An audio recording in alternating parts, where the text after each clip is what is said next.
And now it's time for another episode of Smoke Break Talk. He got his 10,000 hours of practice time. Yeah, obviously. That's what yes. I watch YouTube videos and they literally say for guitar, it's like you got to put your 10,000 hours. Is that what it is? Yep. Maybe we should write a song 10,000 hours. I'm like, it's like, well, shit. I guess I might be less than 100 right now. I'm thinking the same thing. I'm kind of calculating in my mind. I'm probably at 52 hours. Yeah, right. Yeah. So I got what's 10,000 minus 52? I got that long to go. Yeah. Oh shit, man. Yeah. 10,000 hours. I'll be dead before that. Mm-hmm. Yeah, it's like, man, you got to lose part of your life to like. No shit, that's a lot of hours, man. Instrument professionally. All right, drummers. Yeah, other drummers you like, drummers you hate.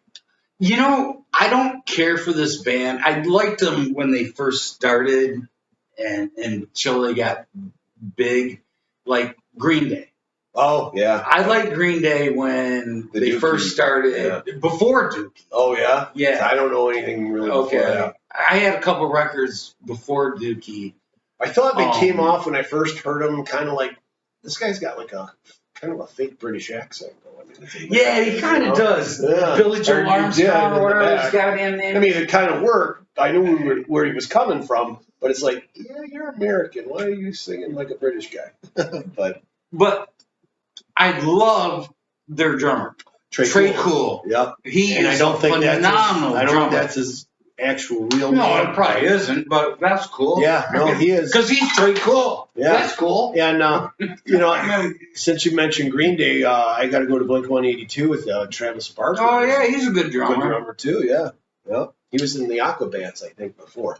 Oh, I don't know that. Yeah, but yeah, I kind of forgot about those two. Yeah, Trey Cool. Yeah. I mean, you watch the video for one of my favorite Green Day songs, and I'm not a huge fan of the band, but it starts out, do you have the time to listen to me whine about everything and nothing, or something like that.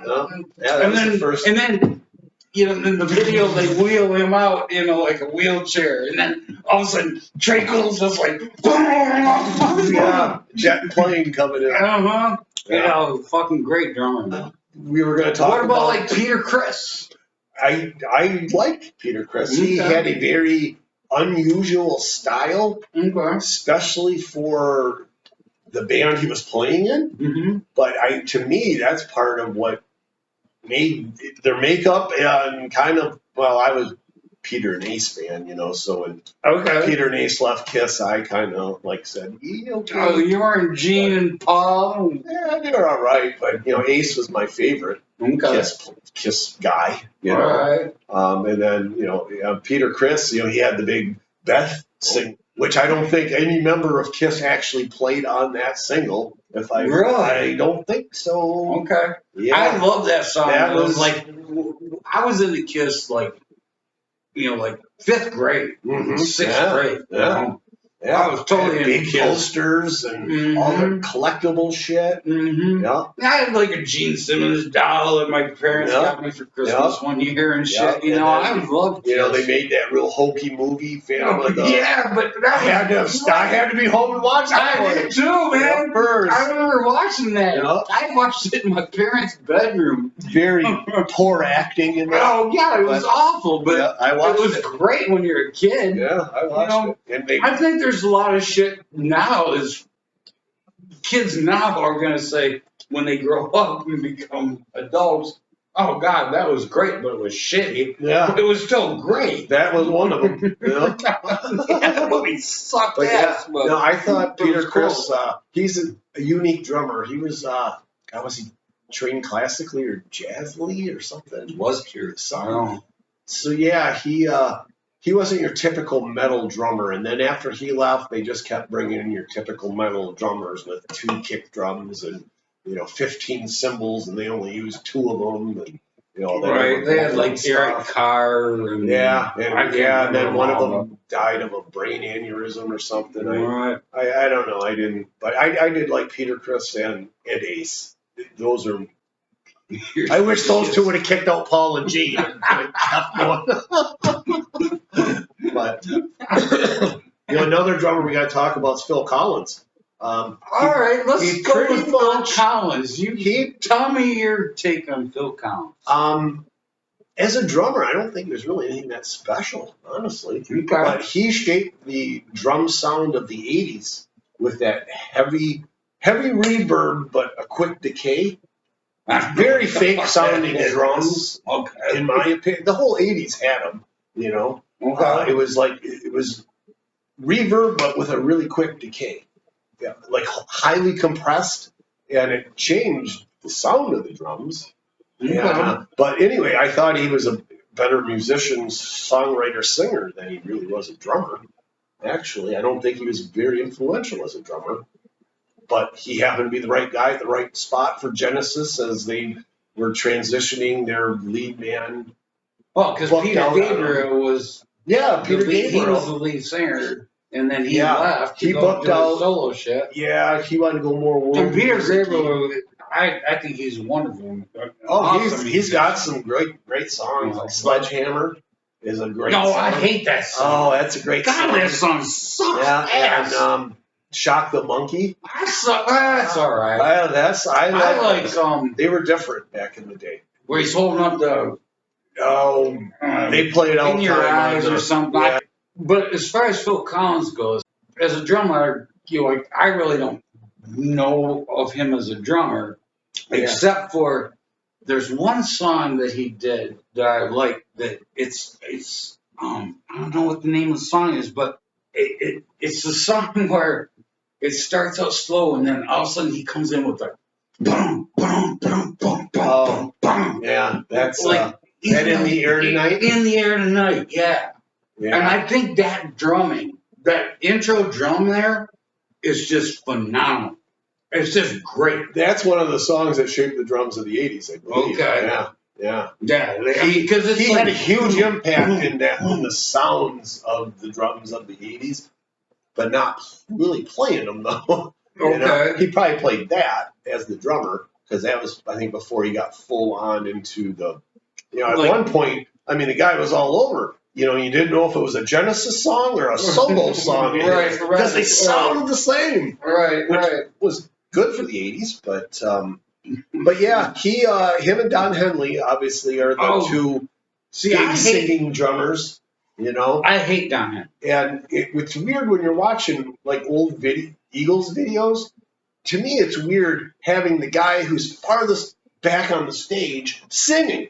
Because it takes away the focal point of the band. I agree with you. So now let's come back to Don Henley. Because it came into my brain. Another drummer that I like is the drummer from the band. Oh, I don't know what his name is. Levon Helm.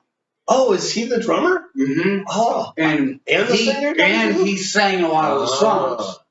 Robbie Robertson sang some songs, and Rick Danko was the bass player, and he sang some songs. But their big hits, like The Night They Drove Old Dix Down. Cripple Creek. Cripple Creek.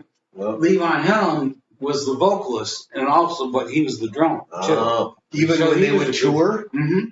See, why didn't they just go hire a studio drummer and let the guy fucking stand up front and be the lead singer of the band?